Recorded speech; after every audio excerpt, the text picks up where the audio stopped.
এইটা মূল ভগ্নাংশ, এইটার থেকে আমরা পাইলাম এইটার থেকে আমরা পাইলাম কি এইটা, যে এইটা যোগ এইটা।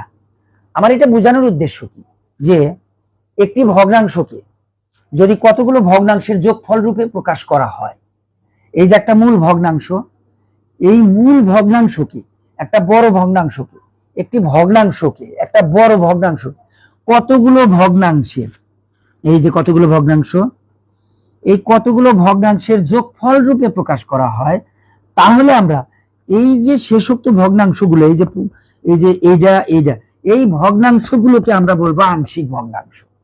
দেখো খুব সহজ বিষয়, একটু শেয়ার করে দিও প্লিজ, একটু শেয়ার করে দাও যারা যারা জয়েন করেছো।